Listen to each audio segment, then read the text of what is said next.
Hi, I'm Carlos Younger with Crew Status, GridironScouting.com. Hi, I'm William Good with Crew Status, GridironScouting.com. All right, I got my guy in here, the quarterback guru of all quarterback gurus, my main man, Tony Colston, Mr. Gunslinger Challenge. How you doing, man? What's up, Los? How you Hey, doing? welcome to our studio. Yes, sir. All right, Tony.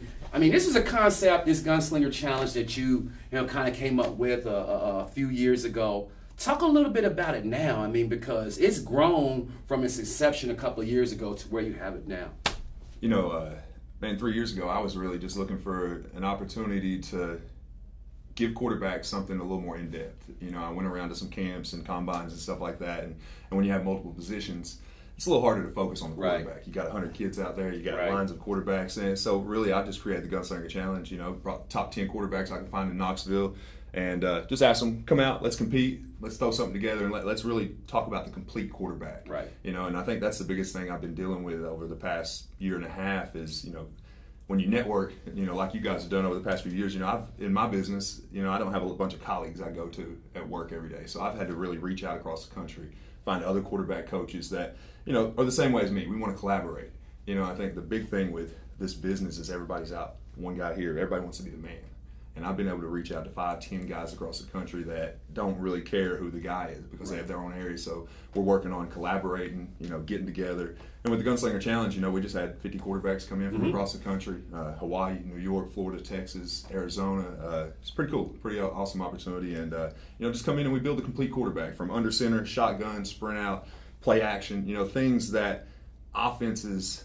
You know, when I coached offense and I was an offense coordinator, I asked the kids to do what we were going to do in the offense. Right. You know, no telling if they go to college and play in the under center system or something. We were just shotgun offense, screen game, passing game, a little bit on the runs. But what I try to do in the quarterback training is really just build a complete quarterback. You never know, definitely when you get the young guys. Right. You know, you don't want to coach a shotgun quarterback. Right. You know, you never know what they're going to play. And, you know, Alcoa, you know, they're under center doing their things. Fulton's under center doing their things, and they're great teams. And you got Maryville, a couple other schools around here that shotgun all the time, so you don't know where kids are going to go. So my big thing across the country with guys is build a complete quarterback, and when the kid gets there, have them ready. Do it all. Do it Yeah, all. for sure. What do you think is the biggest component in terms of, you know, guys, you know, especially young guys that are maturating at the position, you know, trying to grow up in this position? What do you think is the hardest thing for young quarterbacks to grasp? You know, I think with young quarterbacks, it's just understanding what their job is.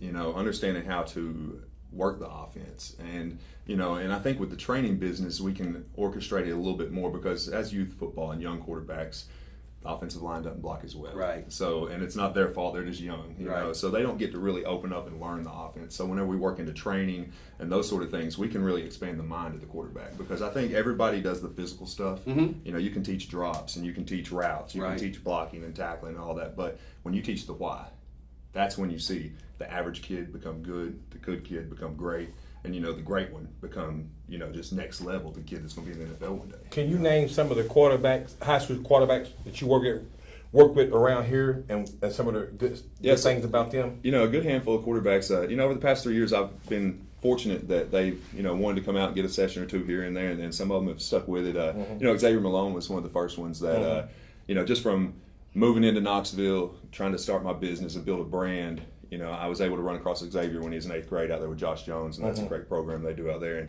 it's just watching, it's like, wow. And so they came out, we got a few sessions in and worked. You know, Xavier's, you know, y'all have seen him play. You know, he can sling it, he can rip it, you know, read the defense, and those things are the things that's going to make him great for his junior and senior year. Dylan Hopkins, Maryville kid, you know, we've worked a little bit together here and there.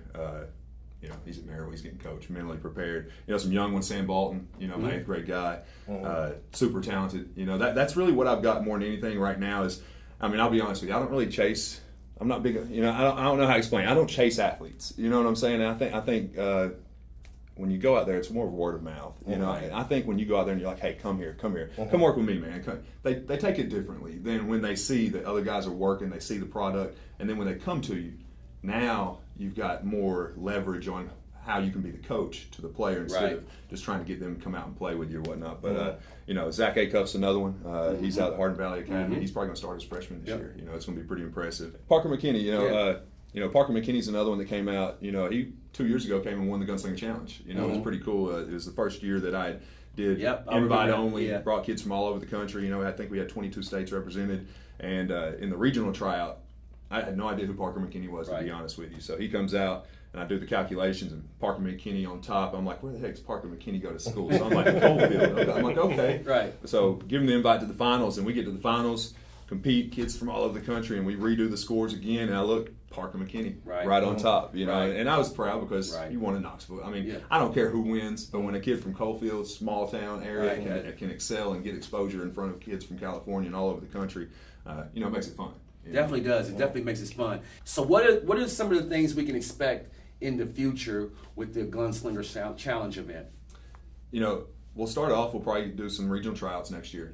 This past two summers and springs, we basically had one location, one event. It's been invite only. I really want to open that up, and with the collaboration with quarterback coaches around the country that really like the event. And the one thing they like about it, and the one thing we talk about, is just the complete quarterback. Mm-hmm. And I think that's what these coaches like sending their kids to, because they see them learn something that they don't even work on in their training. So hopefully we'll get 6 regional tryouts, be able to expand it, reach a couple hundred quarterbacks instead of just 50. Tony, you had a unique experience this offseason, coaching a team from the Knoxville area that went on to win a 15 and under 707 national championship. Yes. I mean, that's a phenomenal accomplishment when you think about it as a whole. I mean, when you look at Knoxville, Tennessee, you think about some of these other larger 707 teams all across the country. What made you? How did that happen? I mean, just anytime you're going to win, you got to have the players, right? And the one thing we put together, Sam Bolton was our quarterback, and we got a whole nother story with him, in the future and whatnot. But he was our quarterback guy. He's got to train for the past couple of years. I told him, basically, hey, put a team together. We'll coach it. We'll see how far we can take it.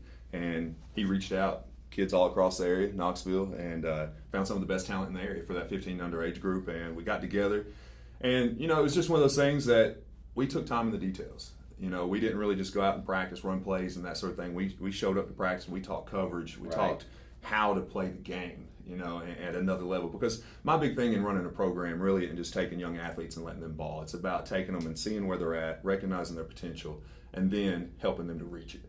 So the one thing we want to do is really expand their knowledge of the game, because they're fast, they're quick, they can throw, they can run and jump. But let's teach them how to play it, and really do it. So once we got going in that, it was just the boys out there balling out, man. We had 4 tournaments, won first place in 4 consecutive tournaments. That's strong. like, where were some of the places you went? I mean, we went to Louisville.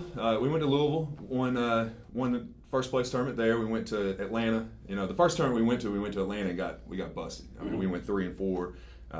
Didn't win very many games, but it was a great learning experience. I think when you take good athletes and you're a coach that don't coach them on a regular basis, it's a trust thing. Yeah. And I mean, I respect that with them too. It wasn't one of those things where you demand it early. You just say, okay, you see how we do, see where we're going, give me a little faith, give me a little trust, and let's see if we can build this. So after that first tournament is one of those things where I think they started understanding we have to be coached, even though we're great, talented athletes. So, they let me coach them. And once they started letting me coach them, we went to Atlanta. We went back to Atlanta, played in a tournament very similar, competition, and was able to win first place.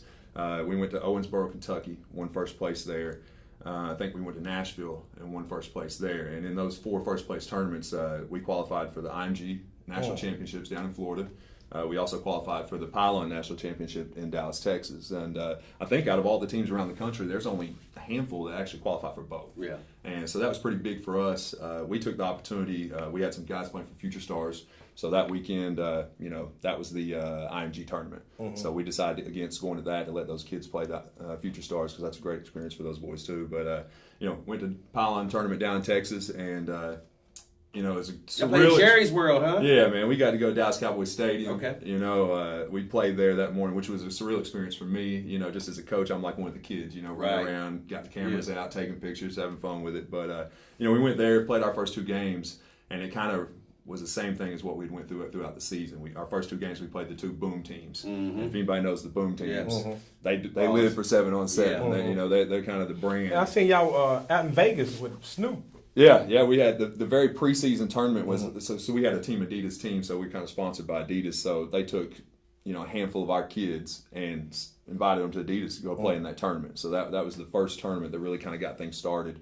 And I think finished second place, 7-1, got beat in the championship game. But, finished on and finished that. When we went to Texas, it was a pretty surreal experience, though, because we went down there and we got busted the first 2 mornings. 6 a.m. in the morning, Saturday morning on my birthday for the trip. And we go down there and the boom teams just dominate us. And, it was a great experience to get after them and to kind of calm them down, coach them up a little bit. And we got after it. And then the third game we played, went to overtime and hit a play for overtime to win that game against the number 2 team in the country. And for our kids, and I think all athletes, is when you're a really good athlete and you lose, if you're not mentally prepared and mentally strong, which and a lot of our great athletes aren't, because they're not used to losing. They don't take losses very often. So losing is something that's brand new. So no matter how good you are, you still have to learn how to handle losses. Absolutely. That's right. And our guys, they weren't good at handling losing, and which is fine because they don't like it. But I was able to corral them together enough to be like, hey, focus, pay attention, believe in yourself still, because they get their heads down. But once they got on fire, it was a pretty nice experience. The next day we went through, beat the 2 boom teams for the semifinal round and the championship round. Awesome. And finished as the number 4 team in the nation. Strong. Won a national championship, so it's pretty cool. It could be done from Knoxville, Tennessee. Yes, this sir. man is living proof of it. You high school coaches and college coaches, y'all sleeping on this guy.